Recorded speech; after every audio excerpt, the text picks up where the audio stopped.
आज एक बार फिर आप सबके बीच में मैं प्रभाकर मिश्रा एक नए टॉपिक को लेकर आया हूं। आज का टॉपिक जेटेट 2026 को ध्यान में रख के लिया गया है, क्योंकि आगामी कुछ ही महीनों में इसकी एग्जाम होने वाली है और हम सब चाहते हैं कि अच्छा से अच्छा परिणाम हो, अच्छा से अच्छा रिजल्ट हो, बहुत सारे हमारे कैंडिडेट्स पास हो जाएं। केवल ये जेटेट के लिए नहीं, जेटेट सीटेट या अन्य राज्यों का टेट के लिए भी उपयोगी टॉपिक है, बहुत ही इंपॉर्टेंट टॉपिक है। आज का लेसन है हमारा एडजस्टमेंट या समायोजन। एक शिक्षक के नाते और अपने लिए भी और बच्चों के लिए भी समायोजन कितनी जरूरी है, किस परिस्थिति में समायोजन करने की जरूरत पड़ती है, इन सारी चीजों को एज ए टीचर हमें जानना चाहिए। तो आइए देखते हैं इसके बारे में वैज्ञानिकों का क्या राय है। कोशिश करेंगे इसे सरल भाषा में आप सबके बीच में रखूं। इंग्लिश में इसे कहते हैं एडजस्टमेंट, हिंदी में समायोजन।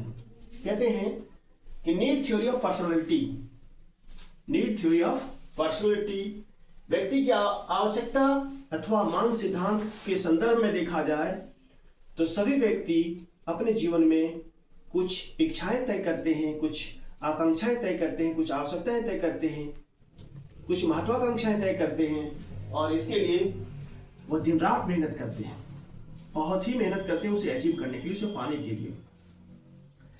लेकिन ये जरूरी नहीं है कि जीवन में जो हम महत्वाकांक्षाएं तय किए हैं, जिसके लिए हम मेहनत कर रहे हैं, हम उसमें सफल हो जाए। कभी कभी परिस्थिति प्रतिकूल हो जाती है और हम उसमें सफल नहीं हो पाते हैं, तो उस परिस्थिति में हमें कैसे समायोजन करना है और जब हम सफल हो जाते हैं तब भी अपने आप को हम कैसे समायोजित कर सकते हैं, इन मुद्दों पर आज हम लोग चर्चा करेंगे, बातचीत करेंगे।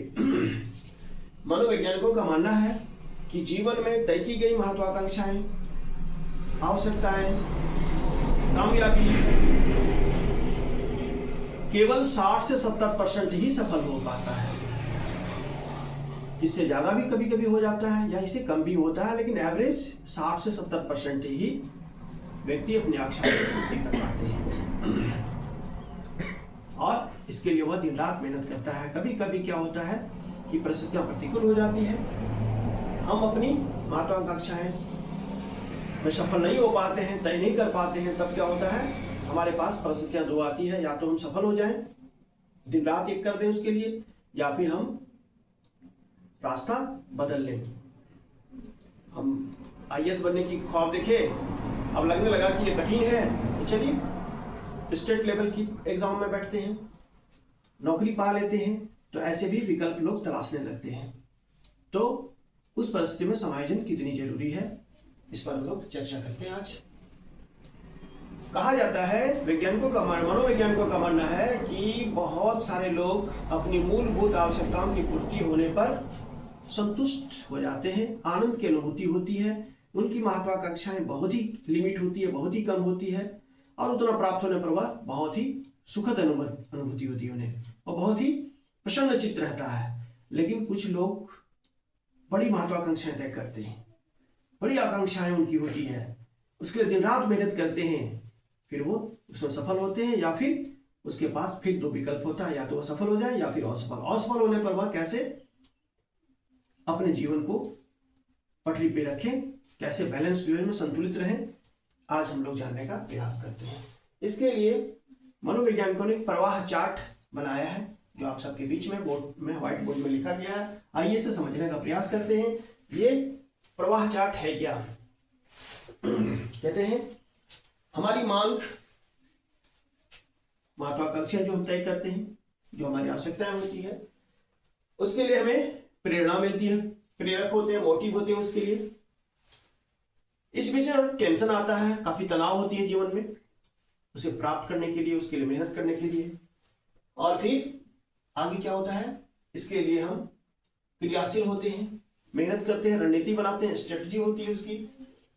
और फिर क्या होता है, लक्ष्य प्राप्ति के लिए आगे बढ़ते हैं, टू मूव। इस बीच में क्या होता है, बहुत सारी बाधाएं आती है, परिस्थितियां प्रतिकूल हो जाती हैं। उन बैरियर्स को, उन प्रतिकूल परिस्थितियों को पार करना जरूरी होता है, उसके लिए भी स्ट्रेटजी बनानी पड़ती है। बाधा को दूर करने का प्रयास हम लोग करते हैं। बाधा को कैसे दूर करें, कैसे हम अपने टारगेट की ओर जा पाए, कैसे गोल को अचीव करें। यहाँ आकर दो परिस्थितियां तैयार होती है, दो परिस्थितियां हमारे सामने आ जाती हैं। हम प्रयास में सफल हो जाएं। ये तो पहली परिस्थिति है। जब सफल हो जाते हैं तो क्या होता है, प्रयास में सफल हो गए, हमें गोल अचीव हो गया, हमें लक्ष्य प्राप्ति हो गई और हम अपने जीवन में संतुष्ट हो गए। इसे ही समायोजन कहा जाता है। दूसरी परिस्थिति क्या हुई, जब हम बाधाओं को दूर नहीं कर पाए, अपने जीवन में हम असफल हो गए, टारगेट अचीव नहीं कर पाए, गोल अचीव नहीं हुआ हमसे, तब क्या होगा, लक्ष्य की प्राप्ति नहीं हुई, नो गोल अचीव, तो क्या होगा, तब हमारे मन में ये बातें हमेशा खटकेगी कि हमने जो चाहा वो नहीं मिला।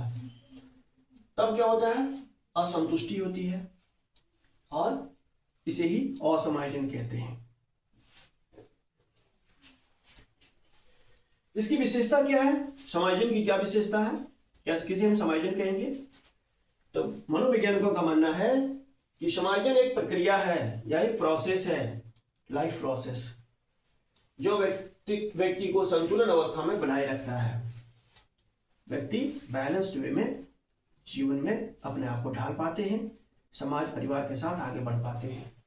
दूसरा क्या है, यह एक साधन है।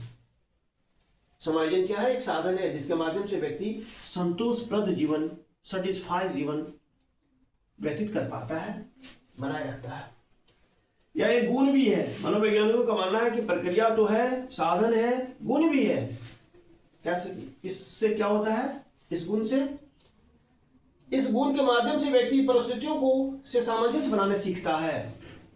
या तो वह सफल हो जाता है या फिर यदि सफल नहीं हो पाया तो कैसे वह सामंजस्य बैठाएगा अपने जीवन में।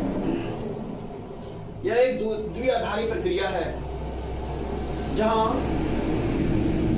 एक और व्यक्ति परिस्थितियों के अनुसार परिवर्तन लाता है। द्विआधारी का कहने का मतलब है कि जहां वह अपनी टारगेट अचीव करने के लिए, अपनी गोल अचीव करने के लिए क्या करता है, परिस्थितियों के अनुसार अपने आप को ढाल लेता है या फिर परिस्थितियों को अपने अनुकूल बनाता है, अपनी मेहनत, अपनी आत्मबल के बल पर।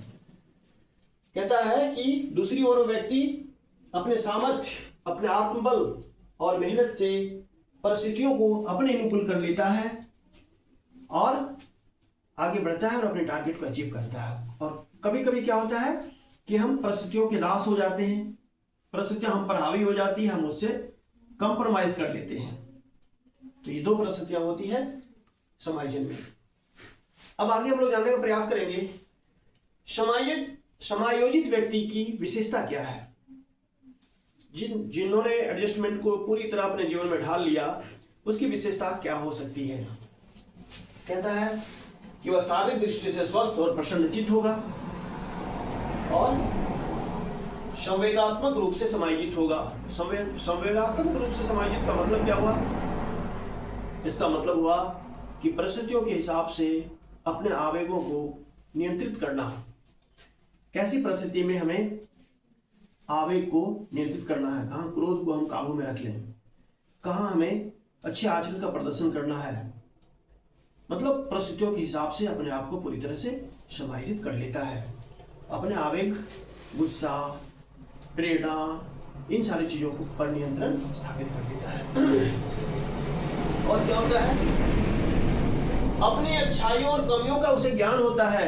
एक समायोजित व्यक्ति में ये चीज देखने को मिलती है कि वह अपनी अच्छाई और अपनी बुराई को आंकते हैं, मापते हैं, समझते हैं कि हमें क्या अच्छाई है और क्या बुराई है। और क्या, वह स्वयं संतुष्ट तथा दूसरों को सम्मान देने वाला व्यक्ति होता है। खुद तो संतुष्ट होता ही है, दूसरों का भी सम्मान देता है। महत्वाकांक्षाओं का उचित स्तर उनमें होता है, उनमें दृढ़ इच्छा शक्ति होती है। कभी कभी क्या होता है कि आपने बहुत ही अच्छी मेहनत की, टारगेट अचीव करने के लिए कोई कोर कसर नहीं बाकी रखा, लेकिन परिस्थिति आपके विपरीत थी, आप उनमें सफल नहीं हो पाए। तब क्या होता है कि उनमें एक हीन भावना ग्रसित हो जाती है और उन्हें लगता है कि हम अकामयाब व्यक्ति हो गए। तो उस परिस्थितियों को कैसे हम जीवन में आत्मसात करें, कैसे हम परिस्थितियों का से समझौता कर लें, क्योंकि केवल हारना या हार की ठिकरा जीवन भर अपने मन मस्तिष्क में रखना भी ठीक नहीं होता है। हमें उसे भूलना पड़ता है, उसे भुलाना पड़ता है।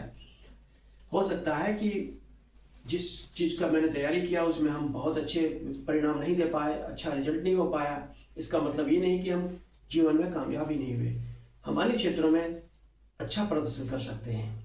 कभी कभी क्या होता है कि यही चीज़ हमें जानना और सीखना है कि बच्चे तैयारी खूब करते हैं लेकिन मन मुताबिक परिणाम नहीं मिलता उसे। तो एक शिक्षक के नाते आपको ये समझना है कि बच्चा यदि पढ़ाई में बहुत अच्छा नहीं कर पा रहा है तो हो सकता है कि उनमें कोई और विशेषता हो, कोई और गुण हो जिसमें वो कामयाब हो सकता है। जैसे खेल में, पढ़ाई में यदि रुचि नहीं है तो खेल में बहुत अच्छा है। कभी कभी क्या होता है, खेल में भी रुचि नहीं है, पढ़ाई में रुचि नहीं है तो वह पेंटिंग अच्छा कर लेता है, कविताएं लिख लेता है, कहानी कर लेता है। तो ऑल राउंड डेवलपमेंट विद्यालय का मतलब क्या है कि बच्चे का सर्वांगीण विकास। हमें ये देखना है, हमें जानना है कि बच्चों की रुचि किस क्षेत्र में है। केवल स्कूल का ये मतलब नहीं होता है कि हम केवल बच्चों को किताबी ज्ञान में एक्सपर्ट कर दें और उनके लिए बड़े टारगेट रख दें कि आपको ये करना है। हो सकता है वो बच्चा को उसमें रुचि नहीं है, जबरदस्ती हम तो उस पर थोप रहे हैं। तो एज ए टीचर आपको ये समझना है कि बच्चों की रुचि क्या है, बच्चे किस क्षेत्र में आगे बढ़ सकते हैं। हमने देखा है हमारे चारों ओर बहुत अच्छे अच्छे उदाहरण हैं कि पढ़ाई में बहुत कामयाब नहीं हुआ लेकिन खेल में बहुत ही अच्छे नाम कमाए। हमारे महान बल्लेबाज सचिन तेंदुलकर, लता मंगेशकर, जिन्होंने अपनी कला को हम सबके बीच में रखा और एक सम्मानजनक स्थिति में समाज में आज उनका नाम लिया जाता है। तो क्या उन्हें जबरदस्ती पढ़ाने से वो अच्छा कर पाते? नहीं, उनकी इच्छा, उनकी रुचि खेल में थी तो खेल में उन्होंने अच्छा प्रदर्शन करके दिखाया। हमारे महेंद्र सिंह धोनी, इन्होंने भी वो खेल में बहुत अच्छा प्रदर्शन किया। ये जरूरी नहीं है कि ये पढ़ाई में भी बहुत कामयाब हो पाते। तो हमें ये शिक्षक के नाते ये देखना है, लता मंगेशकर एक महानतम गायिका जिन्होंने उस मुकाम को छुआ, शायद ही उनकी कल्पना कोई नहीं कर सकता। तो पढ़ाई में यदि कम है तो किसी और क्षेत्र में उनका प्रदर्शन द बेस्ट है। तो एज ए टीचर हमें इस बात को समझना है, बच्चों की रुचि को देखना है, उसकी विशेषताओं को देखना है और उसे उस क्षेत्र में आगे बढ़ने के लिए प्रेरित करना है। तो इसे ही हम कहते हैं समायोजन। पहले खुद में और फिर बच्चों में इस भावना को लाना है, समायोजन शब्द को उसके जीवन में इम्प्लीमेंट करवाना है। ठीक है, द बेस्ट। आज के लिए इतना ही, ऑल द बेस्ट। आगे अगली बार कुछ नए को लेके आएंगे आप सबके लिए। ठीक है, कितना